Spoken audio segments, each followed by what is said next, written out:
할렐루야. 주님께서 우리에게 허락하신 10월 5일 화요일 주님의 말씀으로 나아갑니다. 우리를 향하신 하나님의 생각은 재앙이 아니라 곧 평안이고 너희 장래의 소망이라 이렇게 말씀하십니다. 오늘도 이 말씀으로 우리에게 주님은 평안을 주시고 소망을 허락하십니다. 주님의 말씀 앞에 마음을 활짝 여시고 우리에게 부어주실 은혜들 사모하며 함께 조용한 기도로 나아가시겠습니다.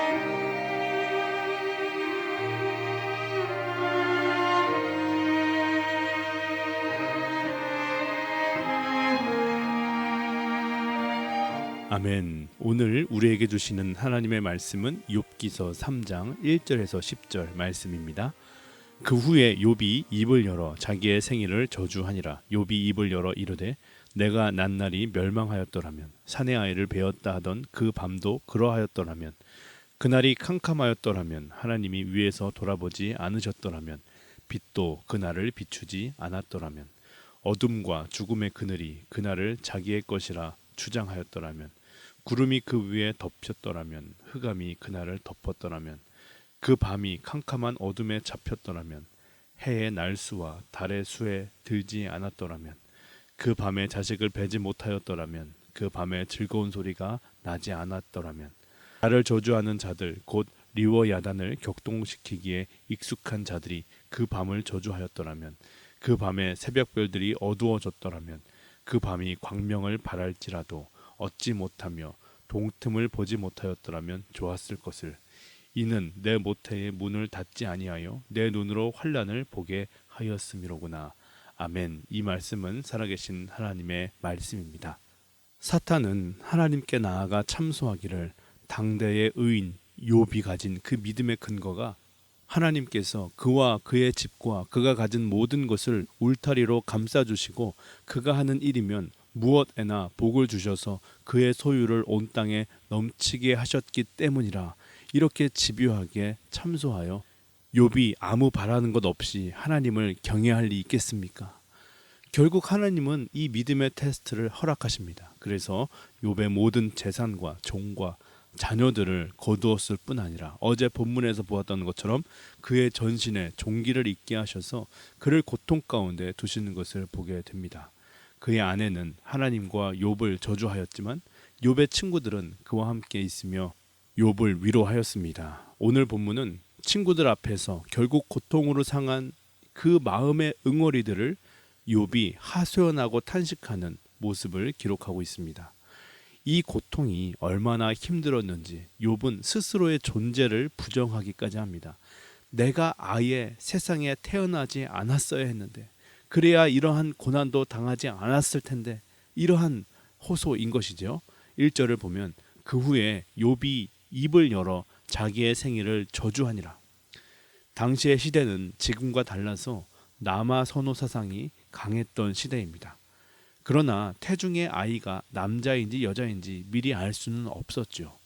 물론 여자아이가 태어나는 것도 기쁨이고 축복이지만 남자아이의 출생은 그 집에 더없는 축복의 날이 되었습니다. 그러나 욥은 자신의 탄생을 저주라고 말하면서 계속해서 이어지는 본문 속에서 내가 태어난 날이 멸망하였더라면 차라리 흑암이 그날을 덮었더라면 그래서 아예 태어나지 않았더라면 차라리 좋았을 것이라 이렇게 계속해서 탄식합니다. 우리는 이러한 욥의 부르짖음을 목도하면서 그가 이제 생명의 근원이신 하나님을 부정하고 그 섭리를 저버리고 있는 것인가 이렇게 염려하는 마음도 있지만 그렇지는 않습니다. 이 대목은 현재 욥이 당한 그 고통들이 얼마나 그에게 힘이 들었고 절망이 되었는지 스스로의 존재를 부정할 정도로 자신의 탄생을 저주할 정도로 그가 힘든 시간을 지나고 있다라는 것을 보여주고 있는 것입니다. 우리는 이러한 욥의 모습을 보면서 한편으로는 의아한 생각이 들지 모릅니다.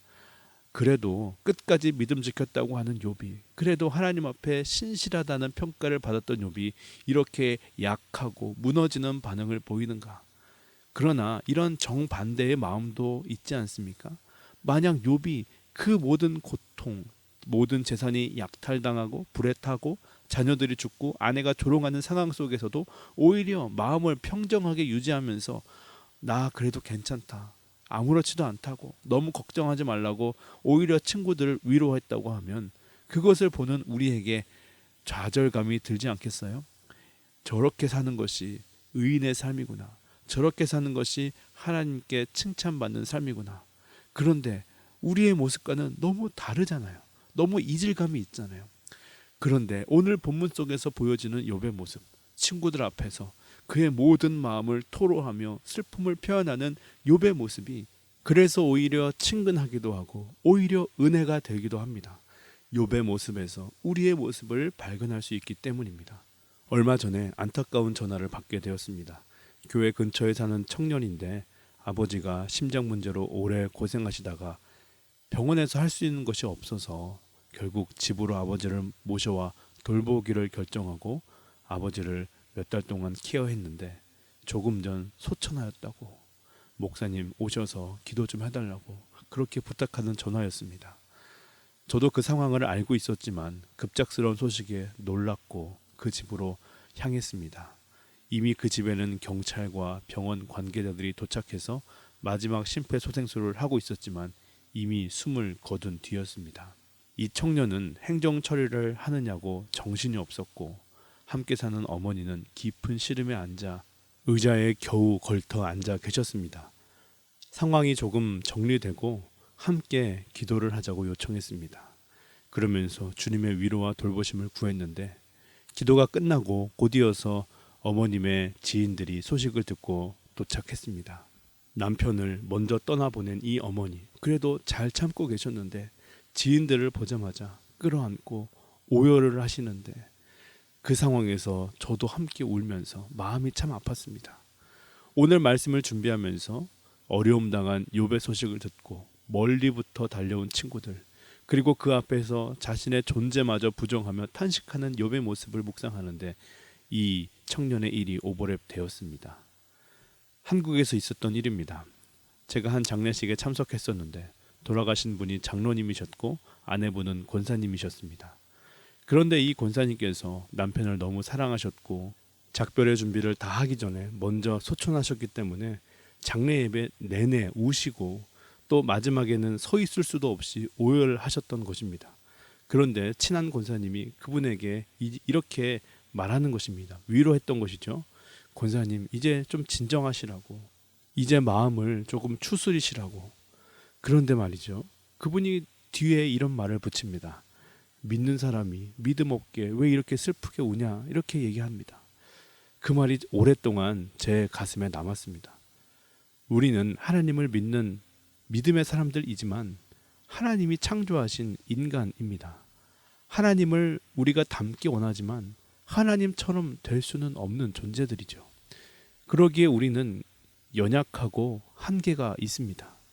인간은 감정의 동물이라 하지요. 웃기면 웃는 것이고 슬프면 울도록 지음 받았습니다. 인간의 몸을 입고 이 땅에 오신 예수님도 기쁘면 웃으셨고 슬프면 울기도 하셨습니다.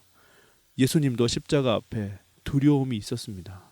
그러기에 큰 어려움과 상실 앞에서 일어나는 감정의 문제들과 믿음의 문제를 직접적으로 연결시켜 생각하는 것은 좋지 않은 접근입니다.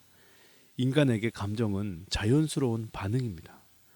저희 할머니도 권사님으로 열심히 신앙생활을 하셨습니다. 제가 고등학교 때 소천하셨는데 저는 아버지가 그렇게 대성통곡하며 오열하는 모습을 그 전에도 그 이후에도 본 일이 없습니다. 감정의 문제는 특별히 고통 앞에서 상실 앞에서 드러나는 그 감정의 반응들은 믿음과 결부시켜서 그것도 제3자가 그래서 그 사람을 그것으로 판단하고 규정하는 것, 그것은 옳지 못한 신앙의 모습입니다. 우리가 이것을 피해야 할 것입니다. 오히려 오늘 본문을 통하여서 우리가 묵상하는 것이 무엇입니까? 믿음 안에서 고통을 솔직히 인정하는 것, 그 고통을 솔직히 표현하는 것, 그것이 더 건강한 신앙인의 모습이라는 것을 깨닫게 되는 것입니다. 그러한 감정의 분출, 즉 우리의 자아가, 우리의 자존심, 품위, 사회적인 위치나 사람들의 시선들 신경 쓸 겨를도 없이 그렇게 나오는 울부짖음과 그 고통의 신음들은 우리가 얼마나 무력하고 연약한 존재인지를 발산하는 반응입니다. 나는 완벽하지 않다. 내가 하고 싶은 대로, 내가 원하는 대로 모든 것이 되지 않는구나. 내가 움켜쥔다고 한들, 내가 품고 숨긴다고 한들 영원히 가질 수 있는 것도 아니구나. 빼앗기지 않는 것도 아니구나. 그러기에 하나님께 나아가 그 권능 앞에 순복하는 것이 우리가 선택하는 가장 지혜로운 길이고 방법이구나. 그것을 이 감정의 깨어짐 가운데 깨닫게 되기 때문입니다. C.S. 루이스가 1940년에 쓴 고통의 문제라는 책이 있습니다. 그는 이 책에서 왜 사랑이 많으시고 전지하신 하나님이 모든 사람들로 하여금 고통과 고난을 겪게 허용하신 것인가? 이러한 질문에서 이 책을 시작합니다. 중요한 이야기가 많지만 결국 그가 하고 싶었던 말은 고통은 피할 수 없는 일이지만 그것을 어떻게 받아들이냐에 따라 고통은 인간이 하나님과 가까워질 수 있는 통로가 되기도 한다. 이러한 말을 하고 있습니다. 그러면서 결론 내리기를 나는 고통이 고통스럽지 않다라고 주장하는 것이 아니다. 고통은 고통스럽다. 다만 고난을 통해 온전케 된다는 기독교의 가르침이 무엇을 의미하는지 보여주고 싶을 뿐이다. 사랑하는 성도 여러분, 성경은 우리에게 분명히 말씀합니다. 시편 119편 7절 고난당한 것이 내게 유익이라. 디모데후서 1장 8절 오직 하나님의 능력을 따라 복음과 함께 고난을 받으라. 그러나 그것은 결론적인 이야기이고 결론적인 깨달음이지요. 정말 고난의 한가운데를 지날 때는 얼마나 그것이 고통스럽고 힘들고 우리를 눈물나게 하는 현실의 문제인지 모릅니다. 혹시 여러분 가운데 그러한 고통의 한가운데를 지금 살아가고 계신 분이 계신지 모르겠습니다. 오늘 본문이 우리에게 보여주는 것이 무엇입니까? 슬프면 울라 하는 것입니다. 고통스러우면 부르짖으라 하는 것입니다. 그게 이상한 것이 아니고 자존심 상하는 것도 아니고 믿음 없는 반응도 아니라는 것입니다. 아프면 아프다고 하는 것이 정상입니다. 슬프면 눈물을 흘리는 것이 정상입니다.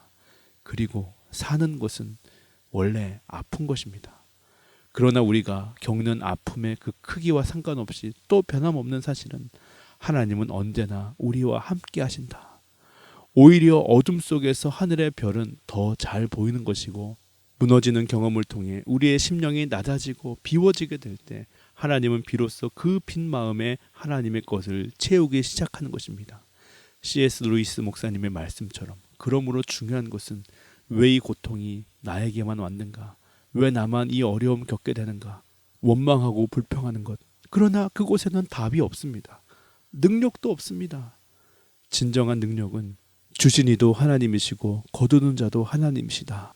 우리는 이해할 수도 없고 납득할 수도 없지만 그러나 이 고통의 문제마저 하나님의 주권이 있음을 인정하고 믿게 될 때 주님 이 아픔을 통해서 깨닫게 하시고 보게 하시고 알게 하시는 주님의 마음 무엇입니까?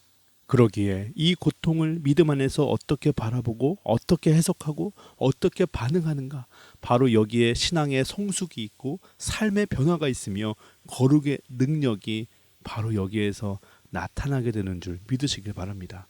간절히 바라고 기도를 드립니다. 어려움의 때를 지나고 계십니까? 울기를 주저하지 마십시오. 부르짖고 싶은 그 마음을 애써 누르지 마십시오. 고통을 표현하는 것이 자연스러운 반응입니다. 주님께서 우리와 함께 울어주실 것입니다. 또한 고통을 고통으로 끝내지 마시길 바랍니다. 눈물을 눈물로만 끝내지 마시길 바랍니다. 그곳 가운데 하나님의 마음이 있습니다. 그곳 가운데 돌아보게 하시고 깨닫게 하시는 하나님의 뜻이 있습니다. 고통을 만났지만 오히려 그것으로 인하여 더욱 깊어지고 단단해지며 예수 그리스도 안에 소망을 품게 되시는 저와 여러분 되시기를 간절히 소원합니다. 함께 주기도문 하시겠습니다. 하늘에 계신 우리 아버지여, 이름이 거룩히 여김을 받으시오며 나라의 임하옵시며 뜻이 하늘에서 이루어진 것 같이 땅에서도 이루어지이다. 오늘날 우리에게 일용할 양식을 주옵시고 우리가 우리에게 죄 지은 자를 사하여 준 것 같이 우리의 죄를 사하여 주옵시고 우리를 시험에 들게 하지 마옵시며 다만 악에서 구하옵소서. 대개 나라와 권세와 영광이 아버지께 영원히 있사옵나이다. 아멘. 우리 함께 기도할 때 주님 욥의 부르짖음을 묵상하면서 환난을 지나는 그 과정이 얼마나 힘들고 고통스러운지 다시 한번 기억합니다. 우리가 사망의 음침한 골짜기를 지날 때에도 우리의 선한 목자 되시는 주님은 우리와 함께 계시며 우리와 함께 아파하고 함께 울고 계심을 우리가 깨닫습니다. 주님, 어려움을 만났지만 고통 가운데 살아가지만 그 가운데서 분명한 주님의 마음을 분별할 수 있는 지혜를 우리 가운데 허락하여 주시옵소서. 다시 한번 기도할 때 나의 길 오직 주님만 아시오니 우리를 주님의 도구로 주님의 작품으로 빚어 주시옵소서. 온 만물을 창조하신 주님께서 실수하지 않으시고 온 땅을 통치하고 계심을 믿사오니 환난은 인내를, 인내는 연단을, 연단은 소망을 이루는 줄 분명히 믿으며 시험과 환난이 올지라도 영원한 산소망 안에 거하며 살아갈 수 있도록 주여 인도하여 주시옵소서. 우리 그러한 기도로 오늘 하루 시작하기를 원합니다. 함께 기도하시겠습니다.